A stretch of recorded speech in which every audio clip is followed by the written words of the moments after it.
Alex Ward leaned over his console, eyes scanning the flickering signals on the screen. The outpost was quiet tonight, almost too quiet. Space usually whispered in soft waves, and Alex liked it that way. But tonight, something different cut through the hum. A faint distress signal appeared, irregular and broken. At first, Alex thought it was just noise. Out here, at the edge of human space, strange signals often came from dead satellites or cosmic interference. But this one was different. The pattern was repeating, and it was clearly deliberate. "Captain Shaw," Alex said, pressing the intercom button. "You need to see this. I'm picking up a distress signal. It's alien." Laura Shaw's voice came through almost immediately, calm, steady, but with a note of curiosity.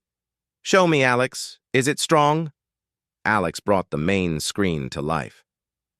On it, a string of numbers and broken words flickered in an alien script. But underneath, there were pieces of a language pattern that Alex could recognize. He had studied alien signals for years. "It's weak," he said, "but it's definitely an SOS, and it's desperate. Whoever sent this is in serious trouble." Laura arrived at the console, her uniform crisp, her expression focused. She was a tall woman, with brown hair pulled back and eyes that seemed to look straight into problems and find solutions. She didn't waste time on small talk. "Where is it coming from?" she asked. Alex tapped a few commands. The screen displayed a dim, distant star system. "Out here," he said, "far beyond the usual trade routes. It's on the edge of the Vorhak sectors." Laura's brow furrowed. The Vorhak were notorious in the galaxy. A ruthless empire that crushed any world that resisted. Humans had avoided them for decades, after the legends of the Deathworlders had made everyone cautious. But now, something innocent was calling for help. "Any idea who sent it?" she asked. Alex shook his head. "The signal is too fragmented. We can't even tell the species yet, but they're calling for help. Families, colonies, maybe whole planets. Whoever they are, they're terrified." Laura's expression hardened. "We can't ignore this. If there's a chance to save lives, we have to take it." Alex hesitated. "Captain, you know the stories. The Vorhak don't hesitate. They kill fast and they kill everything. Even the old humans left the galaxy because it was too dangerous." Laura placed a firm hand on the console. "Alex, we didn't leave because we feared the galaxy. We left because there was nothing left to prove. But if someone needs help now, we can't turn away. We are humans. This is what we do." Alex swallowed. He wanted to argue, but he knew she was right. Humans were feared for a reason. When needed, they acted where others could not. Laura called the crew together. In the briefing room, the walls were lined with maps and screens, showing the distant reaches of space. Scientists, engineers, and a few volunteers sat quietly as Laura began. "We received a distress signal," she said. "It comes from the edge of the Vorhak sectors. Whoever sent it is in grave danger. They are asking for help. I know many of you will remember the old stories about humans being feared, but those stories exist because humans can protect the helpless when others cannot." A young scientist, Nina Lewis, raised her hand. "Captain, is this wise? We could be walking into a trap." Laura met her gaze. "It could be. But Nina, the SOS is real. Someone is alive and someone is suffering. We can't ignore that. Our job is to respond. If we fail to act, countless lives may be lost." There were nods around the room. Even the soldiers, trained to think first of tactics, could not ignore the weight of the message. Over the next hours, the crew prepared. Supplies were packed, weapons checked, and shields calibrated. Evan Brooks, a seasoned Marine with a calm voice and sharp instincts, took charge of the security team. "We move fast, we move smart. No unnecessary risks, but we save everyone we can." Alex worked alongside him, decoding the fragments of the signal. Each piece they recovered painted a darker picture. Entire colonies had been attacked. Structures were burning. Families were running from something fast and merciless. "I can't believe anyone survived this long," Alex muttered. He traced another fragment. This isn't just a planet under attack. This is genocide." Laura listened, her eyes hard. "Then we have to make sure we stop it. We may be humans, Alex, but even humans can make a difference when the galaxy forgets how to care." By dawn, the vessel was ready. Small, fast, and equipped for rescue missions, it glimmered in the rising light of the outpost. Alex stood at the loading bay, watching the crew move with quiet determination. "Are you ready?" Laura asked, stepping beside him. Alex nodded, feeling a mix of fear and resolve. "As ready as I'll ever be." The ship lifted from the platform, rising into the quiet of space. The stars stretched endlessly around them, some distant and serene, others blazing with the fires of conflict. Alex stared at the coordinates of the SOS, wondering what they would find. Hours passed in tense silence. The crew moved through routines, scanning space, running diagnostics, preparing for the worst. And then the signal strengthened. The fragmented message became more coherent, and a single word stood out, repeating again and again. "Help." Alex's fingers trembled as he keyed the console. "Captain, they're alive. Someone is still alive." Laura's jaw tightened. "Good. Then we are not too late." As they approached the system, the first signs of destruction appeared. A planet that should have been vibrant was scarred with craters and blackened oceans. Smoke rose in thin plumes from what remained of the cities. Small lights flickered in the darkness, survivors hiding in whatever shelters they could find. Evan's team readied shuttles for landing. "Stay alert," he warned. "This could be an ambush, but our priority is the civilians. Everyone else comes second." Alex watched from the observation deck as they descended. He had studied death worlds, trained for worst-case scenarios, but nothing had prepared him for the sight of fear so raw, so visible from orbit. "Captain," Alex said softly, "they're just people. Families, children. This isn't a battlefield. They're helpless." Laura nodded. "Then we have to be their shield." The first shuttle touched down near the ruins of a city. Dust and smoke swirled around the landing pads. From inside, soldiers moved with precision, scanning every corner, guiding survivors to safety. A woman with a child ran toward the shuttle, clutching her son to her chest. The child's eyes were wide with fear, but there was hope in the mother's voice as she called out in broken common speech, "Help! Please!" Evan lifted his rifle, not to shoot, but to show strength, a warning to any hidden enemy. "It's okay," he said. "We're here to help. Come with us." One by one, survivors emerged from hiding. Families, elders, and even injured soldiers from unknown species made their way toward the shuttles. Alex moved among them, scanning for the faintest traces of Vorhak activity, his heart racing. Laura walked beside him, her gaze unwavering. "This is why humans exist in the galaxy, Alex. Not for conquest, not for glory, but for moments like this, to stand when others can't." Hours passed. The survivors were secured, and the team regrouped in orbit. The SOS had been answered, and lives were saved. But Alex knew this was only the beginning. From the shadowed edges of space, something watched. The Vorhak Dominion had noticed, and the galaxy would soon learn that the humans they believed gone were still out there, ready, watching, and judging. Alex leaned against the railing, staring at the distant planet below. "We've saved them," he whispered. "But how many more are out there? And how long before the hunters come for them and for us?" Laura joined him, placing a hand on his shoulder.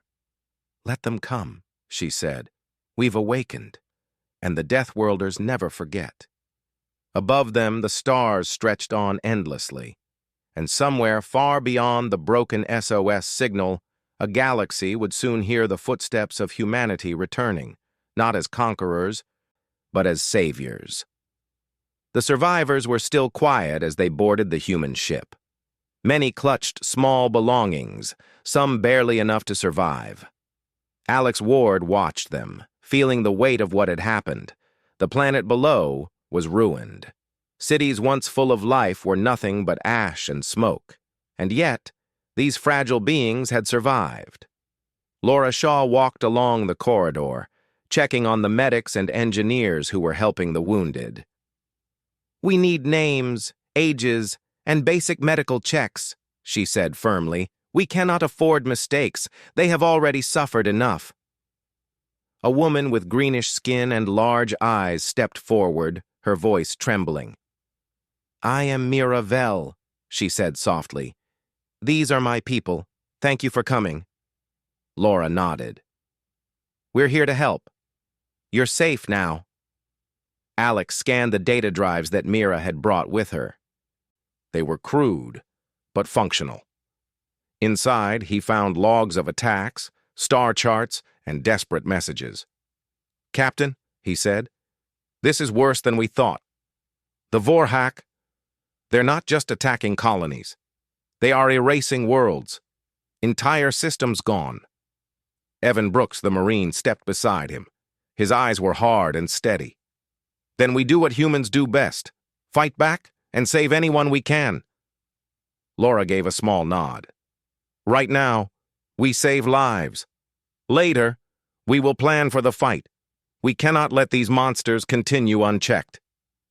The ship moved away from the destroyed planet and entered a quiet stretch of space. The survivors were housed in temporary quarters. Some slept immediately, exhausted from fear and loss. Others huddled together, talking in low voices. Mira and her people had lived simple lives, but the Vorhak attacks had forced them to adapt quickly, running, hiding, surviving. Alex joined Mira in her quarters.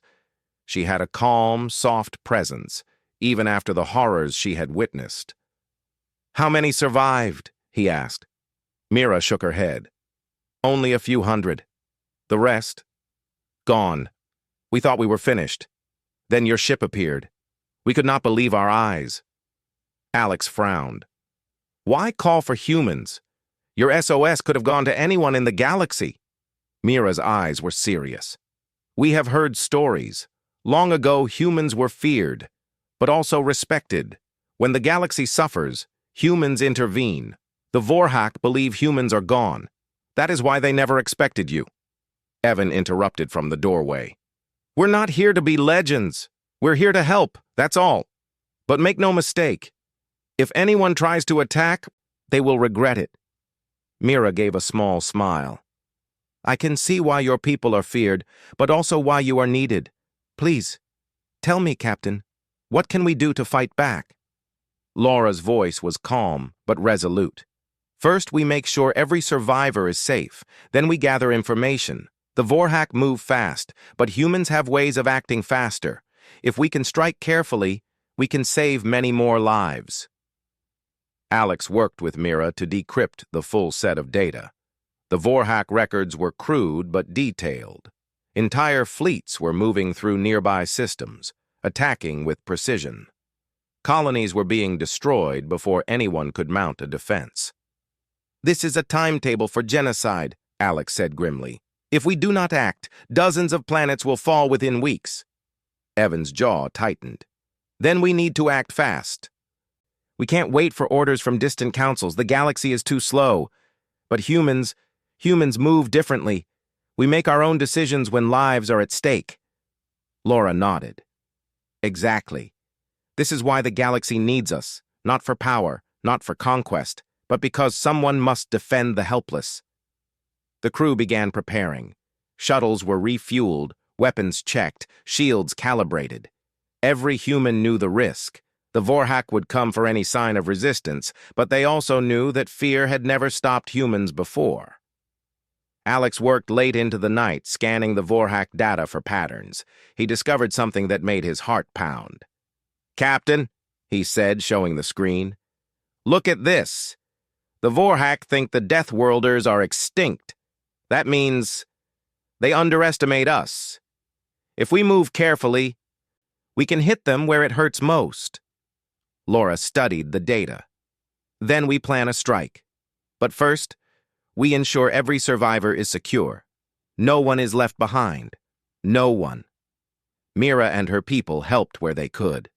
They offered knowledge of local terrain, hidden refugees, and weak points in the Vorhak patrols. It was not much, but every detail counted. Evan gathered his team for a briefing. "Listen," he said, "the Vorhak are brutal. They fight without mercy, but humans are better prepared. We move fast, precise, and smart. Civilians come first, everything else second. Understood?" Heads nodded. "Yes, Sergeant." The next few days were tense. The ship moved cautiously, scanning each system before approaching. Survivors began to trust the humans more. Children smiled for the first time in weeks. The adults spoke quietly of hope, a word they had almost forgotten. Alex spent hours talking with Mira. She explained her people's history, their simple lives, their love for farming and building communities. "We never dreamed we would see war like this," she said softly. "But somehow, humans came." Alex smiled faintly. "We may be feared, but we also protect. That is what we do." Finally, the humans reached another system marked in the Vorhak data. The colony there had not yet been destroyed, but signs of attack were clear. Smoke rose from buildings and small ships were fleeing toward space. Laura took the bridge. "Prepare shuttles," she ordered. "We go in. We rescue whoever we can." Evan's team suited up. "Move fast. Move smart. No hesitation. Civilians first." The first shuttle landed near the colony. Alex stayed on the observation deck, scanning for hidden enemies. The survivors emerged slowly, frightened but alive. Children clutched their parents, elders leaned on sticks, and the wounded were carried by friends.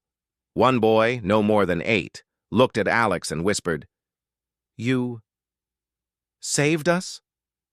Alex nodded. "We are here to help. You are safe now." The boy smiled faintly, and Alex felt something he had not felt in a long time. A warmth, a sense that humans could make a difference. Hours passed as shuttles moved survivors back to the main ship. Every time a shuttle returned, Alex and Evan counted the lives saved. Mira moved among them, comforting those who were afraid, helping the wounded. Laura studied the battlefield below. "We've saved these people," she said. "But the Vorhak will not stop. They will come back. And next time, they will not expect humans to be here." Alex looked at her. "So we fight?" Laura nodded. "We fight. Not for glory, not for revenge, but because the galaxy needs someone to stand when no one else will. That is what humans do." As night fell over the distant stars, the human ship glowed like a beacon of hope. Survivors slept quietly in the safety of its halls. The humans prepared for what was coming, knowing the Vorhak would strike again. But they were ready. Evan leaned against the wall, cleaning his rifle. "They don't know who they're dealing with," he said quietly. "Humans never forget, and we never surrender." Alex nodded. "We are not just rescuers. We are the shield, and if needed, the sword." Mira stood beside them, looking at the stars. "I thought humans were gone," she said softly. "But now I see you never were. You just waited for the right moment." Laura smiled faintly. "The right moment is always now, and now the galaxy has a chance to survive, if we act." Far beyond, the Vorhak fleets continued their patrols. They were ruthless, unrelenting, and cruel. But they did not know that humans were watching, learning, and preparing. The galaxy had forgotten the Deathworlders, but the Deathworlders had not forgotten the galaxy. And when the time came, no one, not even the Vorhak, would escape the judgment that was coming. Alex looked out the window, feeling the weight of the lives they had saved and those still in danger. "We will reach them," he said. "Every one of them. No one will be left behind." Laura placed a hand on his shoulder. "That is why the galaxy fears humans. Because when we act, we do not stop until the helpless are safe." And so, with shuttles full of survivors and hearts full of determination, the human ship moved onward, deeper into the Vorhak-controlled regions, ready to bring hope to those who had almost lost it, and to remind the galaxy that humans still walked among the stars. The human ship moved slowly through the Vorhak-controlled space, cautious and silent.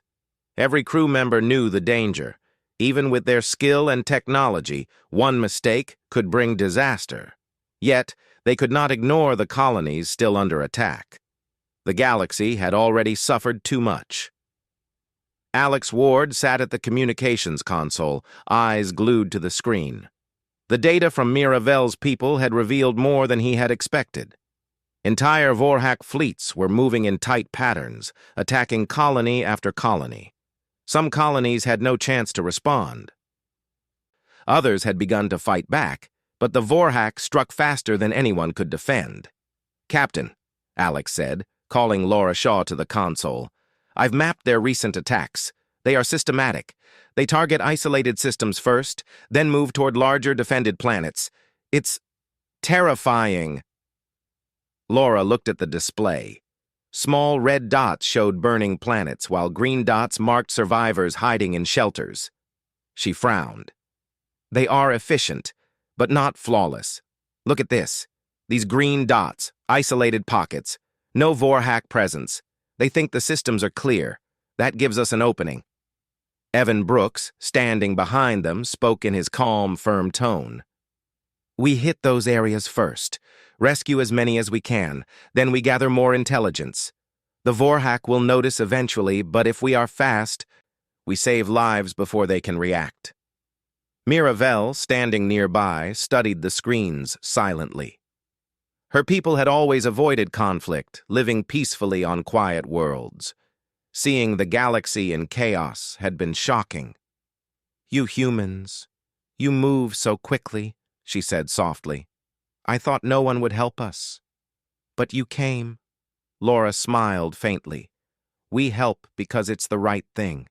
Not for glory, not for power. You have suffered enough." The first rescue mission was planned carefully. Small shuttles would approach an isolated colony under minimal attack. The survivors were mostly civilians, farmers, children, and elderly. Every detail mattered. The humans could not risk Vorhak detection. Alex worked with the data to predict Vorhak patrols. Every chart and every signal helped them find a safe path. "If we follow this route," he said, "we can avoid their main fleet. Minimal risk, maximum chance of survival for the people below." Evan briefed the Marines. "We land quietly. Evacuate civilians. Do not engage unless necessary. Protect them at all costs. We are human. Our reputation precedes us. But we still act with care." The shuttles detached from the ship and entered the planet's orbit. Smoke rose from scattered fires. The Vorhak ships had left, assuming the planet was empty. Children peeked from ruined houses. Families huddled together, too afraid to hope. "Move fast," Evan ordered. "Sweep the area. Get every civilian to the shuttles." Alex stayed in the command shuttle, scanning for hidden threats. He monitored communications between the Marines and the ship, ready to guide them if the Vorhak returned. Every moment counted. Mira moved with the humans, comforting survivors. Her presence calmed them, and they followed her lead. The combination of her guidance and human precision made the evacuation smooth. For the first time in weeks, the survivors felt safe. A small boy ran toward Evan, holding a broken toy. "Will we be safe?" he asked. Evan knelt down, gently taking the boy's hand. "Yes," he said. "You're safe now. Humans don't leave anyone behind." One by one, the survivors were brought to the shuttles. Children clutched small blankets, mothers carried infants, and the elderly were guided carefully. Even wounded people were loaded onto transport units. Every human involved knew that each life mattered. Back on the main ship, Laura monitored the operation. "They are almost all aboard," she said. "Alex, any signs of Vorhak activity?" Alex shook his head. "Not yet. They've moved on for now. But it won't last. They will notice the population missing soon." Evan returned to the shuttle with a small group of survivors. He checked the manifest. "Everyone accounted for. We did it. They are all safe." Mira's eyes were filled with gratitude. "I cannot thank you enough," she said. "Your people, your courage, it gives us hope." Laura placed a hand on Mira's shoulder. "Hope is something humans carry with them. That is why we fight. That is why we protect. You are safe, for now." The crew did not rest. Using the data they had gathered, Alex and Laura planned the next mission. The Vorhak were predictable but relentless. They could strike again at any time. The humans had to be faster. Alex studied the patterns. "Their fleet movements are consistent," he said. "They leave gaps between attacks. If we move quickly, we can save more survivors before they notice." Laura nodded. "Then we move. The galaxy cannot wait for slow councils or distant commands. We act now. That is what humans do." The next mission took them to a larger system. The signs of attack were worse. Entire cities were burning. Smoke stretched for miles, and yet hidden pockets of life remained. Shuttles deployed with precision.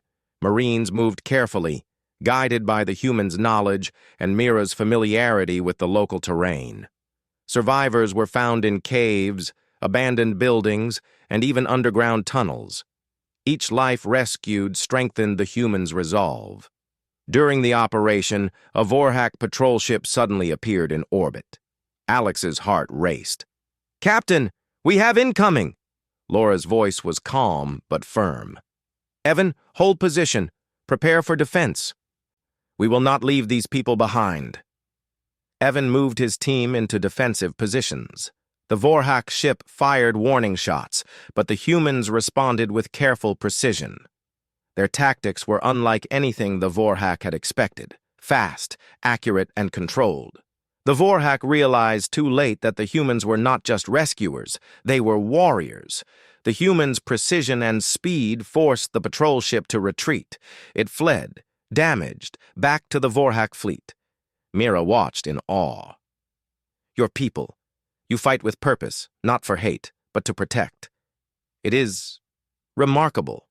Alex smiled faintly. "We have to fight smart. Every life matters. That is what humans do." Once the immediate threat passed, the shuttles continued the evacuation. Families, children, and the elderly were safely aboard. The humans' reputation as Deathworlders was returning, not as monsters but as protectors. Back on the main ship, Laura held a meeting with her senior officers. "We have saved hundreds of lives today," she said. "But the Vorhak will come back. They will strike harder, faster. We need a plan to protect these people and many others still at risk." Alex presented the data. "There are still colonies out there, some isolated, some partially defended. If we move carefully, we can create safe corridors for them to escape. We can also gather intelligence on the Vorhak fleets." Evan added, "And if the Vorhak try to attack us directly, they will find humans ready. We will protect the civilians first, then strike where it hurts them most.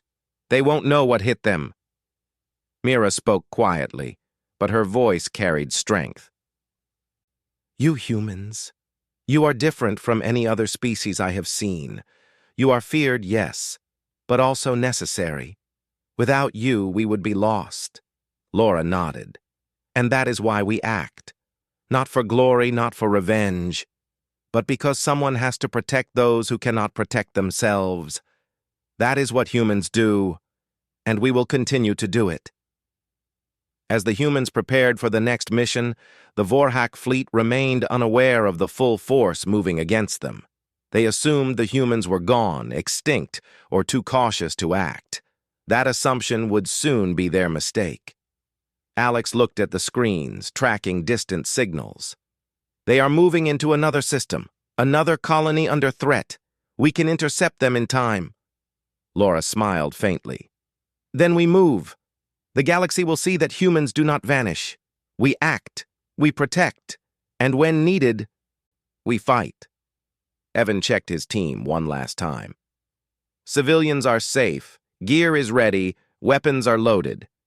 Let's show them what humans are capable of. Mira looked at the human soldiers, the scientists, and the crew. I thought the galaxy had forgotten humans, she whispered, but now I see you have returned, and we are not alone. As the shuttles prepared to leave for the next mission, the humans and their allies braced themselves. The galaxy was dangerous. The Vorhak were ruthless. But for every colony they saved, hope would spread, and the Vorhak would learn that humans were not gone. They were watching, protecting, and ready to strike. Above the stars, the humans' ship gleamed. Inside, survivors slept safely, children laughed softly, and humans prepared to face whatever came next. The SOS had awakened something in the galaxy. And that something was the return of the Deathworlders, humans who would not stand aside while innocents suffered. Alex leaned against the railing, watching the stars pass by. We are far from finished, he said. Laura joined him. No, she said, but every life we save makes the galaxy stronger. Every action reminds the Vorhak that humans are not gone. And every mission teaches us more about how to protect the helpless. The stars stretched endlessly before them, and somewhere far ahead, another SOS would be waiting, another colony in danger, and humans would answer, as they always had and always would.